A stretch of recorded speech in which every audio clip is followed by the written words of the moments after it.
దేశంలో హైవేలను విస్తరించాలనే ఉద్దేశంతో కేంద్ర ప్రభుత్వం ప్రతిష్టాత్మకంగా చేపట్టిన చెన్నై సూరత్ 6 వరుసల జాతీయ రహదారి పనులు చురుగ్గా సాగుతున్నాయి.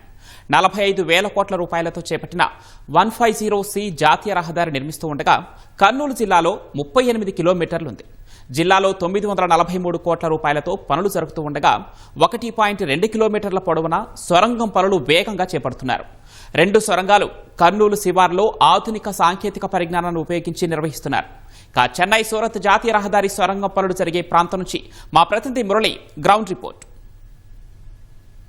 కేంద్ర ప్రభుత్వం జాతీయ రహదారులను విస్తరించి అభివృద్ధి చేయడంలో భాగంగా చెన్నై సూరత్ జాతీయ రహదారిని 45,000 కోట్ల రూపాయలతో చేపట్టింది. ఈ పనులు శరవేగంగా కొనసాగుతున్నాయి. 6 వరుసల జాతీయ రహదారిని 150C జాతీయ రహదారి కింద చేపట్టేటువంటి ఈ చెన్నై సూరత్ జాతీయ రహదారి పనులు అత్యంత శరవేగంగా కొనసాగుతున్నాయి. ప్రధానంగా కర్నూలు జిల్లాలో కూడా ఈ పనులు దాదాపు 38 కిలోమీటర్ల మేర ఈ చెన్నై సూరత్ జాతీయ రహదారి 6 వరుసల రహదారి పనులు కూడా కొనసాగుతున్నాయి. కర్నూలు జిల్లాలోని ఏపీ సరిహద్దులో ఉన్నటువంటి జులేకల్ గ్రామం వద్ద ఈ చెన్నై సూరత్ జాతీయ రహదారి పనులు మొదలయ్యాయి. దీనికి సంబంధించినటువంటి పనులు ప్రస్తుతం మనం చూస్తున్నాము. దిన్నదేవరప్పాడు వద్ద ఈ చెన్నై సూరత్కు సంబంధించి సొరంగం పనులు కూడా ఇక్కడ కొనసాగుతూనే ఉన్నాయి. 2 సొరంగాలు కూడా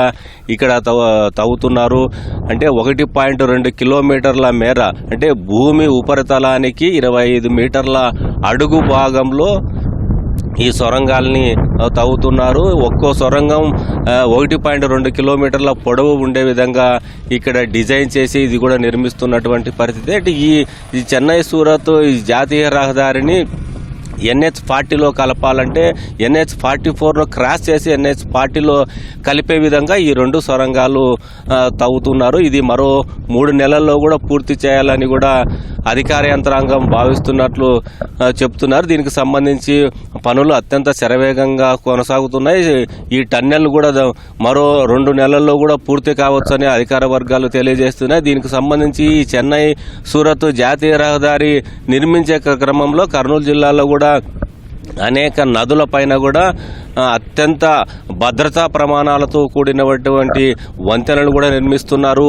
హంద్రి అదేవిధంగా కేసీ కెనాల్ పైన కూడా భారీ వంతెనలు కూడా నిర్మాణాలు శరవేగంగా కొనసాగుతున్నాయి.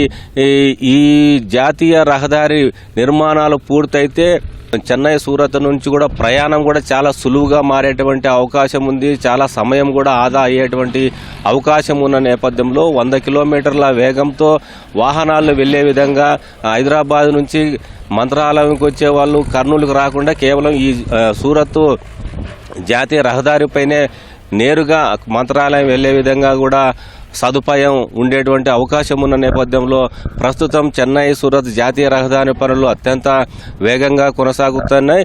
ఈ మొత్తం రహదారి అంతా పూర్తయినప్పటికీ టన్నెల్ మనం చూస్తున్నటువంటి వెనక భాగంలో ఉన్నటువంటి ఈ 2 టన్నెళ్లు పూర్తయితే మొత్తం జాతీయ రహదారి కూడా పూర్తయినట్లే భావించవచ్చు. ప్రస్తుతం ఇక్కడ ఉన్నటువంటి 1.2 ఒక్కో సొరంగం 1.2 కిలోమీటర్ల పొడవున ఈ కర్నూలు సమీపంలోని దిన్నదేవరపాడు వద్ద ఈ 2 సొరంగాలు పూర్తయితే ఈ చెన్నై సూరత్ జాతీయ రహదారి కూడా పూర్తయ్యేటువంటి అవకాశం ఉంది. దీనికి సంబంధించి జాతీయ రహదారిలో అక్కడక్కడ ఏదైనా ప్రమాదాలు జరిగితే వైద్యశాలలు కూడా అక్కడక్కడ ఏర్పాటు చేయడానికి కూడా డిజైన్ చేశారు. దీనికి సంబంధించి అంటే ఈ జాతీయ రహదారిలో విద్యుదీకరణ కూడా చేయడానికి కూడా ఇక్కడ ఉన్నటువంటి గుత్తేదారులు కావచ్చు, నేషనల్ హైవే అధికారులు కావచ్చు అన్ని ఏర్పాట్లు అయితే చేస్తున్నారు. మరో 2-3 నెలల్లో ఈ చెన్నై సూరత్ జాతీయ రహదారి పూర్తవుతుందనేటువంటి అభిప్రాయాలు ఇక్కడ ఉన్నటువంటి అధికార వర్గాల ద్వారా తెలుస్తోంది. కర్నూలు సమీపంలోని సొరంగం ప్రాంతం నుంచి కెమెరామెన్ శేషుతో మురళి, ఈటీవీ న్యూస్.